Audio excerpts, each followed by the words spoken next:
So, hi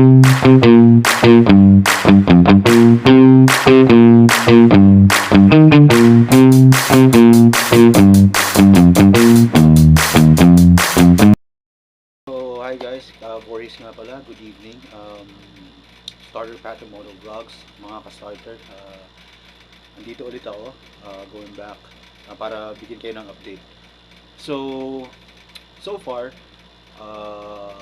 yung YouTube channel ko was able to generate 15 subscribers na within the 24 hours. Kasi if I'm not mistaken, this is the same exact time na ginawa ko yung YouTube channel ko from yesterday. So, ayun, yun nga. So, 15 subs. And then, ang may pinakamarami ko pang views is from a shorts. Tulad nga ng sinabi ko from a previous video kanina. So, tuloy-tuloy lang din yung ginagawa ko. Basically, nag-share ng link ko dito sa YouTube channel sa mga friends ko, families and friends, so relatives, so they can sub para magkaroon ako ng subscriber. And then, at the same time, ayun, sinisipagan ko rin mag-post or mag-upload ng videos, both ito and yung sa shorts. So, if you would notice, may mga shorts na rin ako na videos ko from, from a different platform na in-upload ko din before.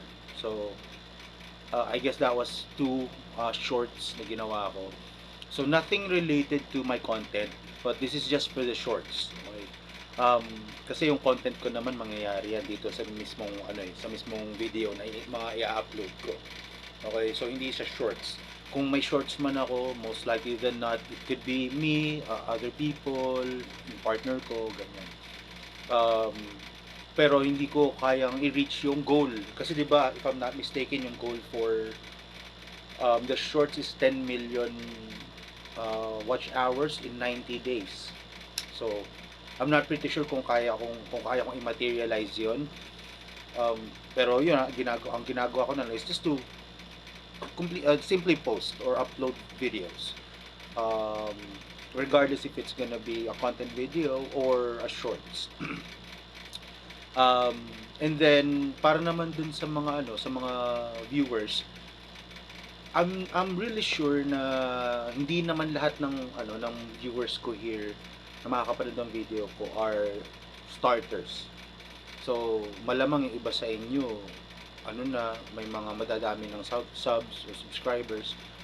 Um, so, kung may ask ako or may request ako from you guys, at least comment a suggestion na pwede kong gawin. Ganyan. I've been learning different platforms for video editing. So, may dalawa na ako. Yung thumbnail na ginawa ko for my videos here, nakuha ko siya from Canva. Tapos, yung pinagtagpi-tagpi kong video, ginamit ko dun yung CapCut. Okay. So, I'm trying to learn. Nilelearn ko siya paunti-unti para at least matuto rin ako kung paano yung mga video editing. And then, nakakuha din ako ng yung mga extrang short clips, like yung 2 hours later, 1 eternity later, yung mga ganon. So, alam ko na rin saan makakakuha ng ganon. It's just that, wala pa akong reason para magsingit ng ganong extra short clip sa mga content ko or videos ko. So, like I said, gusto ko raw, authentic, and genuine yung magiging video ko for my current vlogs regarding dito sa pag-establish ko ng YouTube video ko. So, I could say na this is gonna be the day 2.1 for my YouTube channel. And again, this is not gonna stop me from getting those subscribers and those views and watch hours. So, I'll definitely work on to it. Stay put lang kayo dyan. I've been reaching out to some few people as well, friends, makakilala, common friends, asking for tips kung paano nga ba effectively makakapag-generate ng watch hours and subscribers dito sa YouTube. Apart from that, I'm also watching videos sa YouTube mismo how to generate this subscribers and watch hours. So may mga natutunan naman ako, may mga relevant na videos ako natutunan. It took me a while kasi parang mga around after lunch nag-start na ako manood ng iba't ibang klaseng videos and try to learn from it. So kinokolate ko siya from one file para at least na hindi ko naman matatandaan kasi lahat yun eh. So nagjo-jot down ako so para at least alam ko kung ano yung gagawin. And then looking forward pa rin ako sa Moro Vlogs. It's just that marami pang kailangang ayusin kay Pyro eh. So marami actually, ipapa-PMS ko pa si Pyro. So marami pa siyang kailangang um, maayos. Okay? So far kasi mga external pa lang yung napaayos ko eh, pero yung PMS hindi ko pa napapagawa. Okay? But of course, looking forward ako na makapag-post din ng content about Moro Vlogs. Okay, so may mga friends din kasi ako na nakakasama ko sa pagmomotor, pagra-rides, ayan. Yung mga simpleng tambay lang sa mga coffee shop, sa mga kakain, ganyan, gagala. So, ayun, isasama ko yon sa magiging content ko. But for now, gusto ko lang din i-share yung experience ko day 2 from establishing a YouTube channel. And I'm telling you guys, for those starters dyan, it's not easy. Sobra. Lalo na para sa akin na hindi ma-social media na tao. Man. So, hindi siya madali. Okay? Um, pero, hindi porket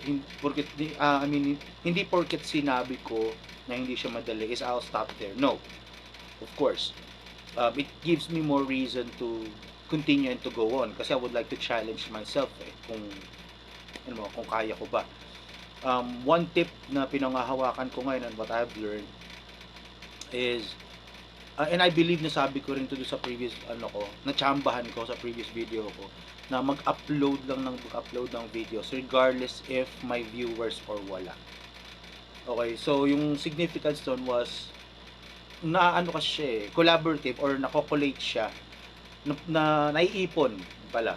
So naiipon yung watch hours na yan, naiipon siya. Kaya okay lang. One thing is for sure, madadaanan naman yung live ko.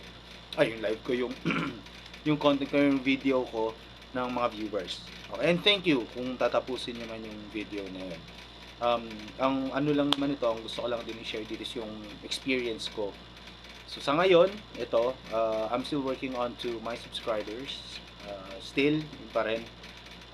And then i-update ko kayo from time to time. Yun nga, makikita nyo naman sa thumbnail ko. Dun sa thumbnail ko, malalaman nyo doon kung pang ilang araw na, okay, kung may extra akong ginawa or dinagdag sa video ko o sa content ko, ayan, makikita nyo yun doon. But for the most part, siguro matagal magrarun tong ganitong klase kong content na for starter pack ng establishing a YouTube channel. So, ginagawa ko siya. And, gumagawa rin ako ng structure how I'll be able to effectively grow my YouTube channel. Siyempre, china-challenge ko rin sarili ko na in 3 months ba or in 90 days ba kaya kong ma-generate tong 1,000 subscribers na to, itong watch hours na to. So, I'm still challenging myself. Now, one way or the other, isasama ko kayo dun sa journey na yun. Okay? And for those folks naman na na mga batikan na kung mapadaan man to sa sa mga views ninyo, request lang sana ako ng makapag-comment kayo ng tips na what I can do, and para din dun sa mga starters. Kasi syempre mababasa din nila yung comments. So it would be a good help din para dun sa kanila na personally makuha nila yung not really personally but virtually makuha nila yung tips na yun from you. Okay, kung may mga links kayo, I believe yung comment section ko naman is open for any links na pwedeng magamit namin for future reference para dito sa YouTube. Okay? So for now, yun lang muna. Thank you so much for hanging out with me. So if you have like any, any suggestions, questions, just simply drop a comment on the comment section. Okay? Peace out. Thank you again. This is King Boris, Starter Pack and Moto Vlogs. Peace out.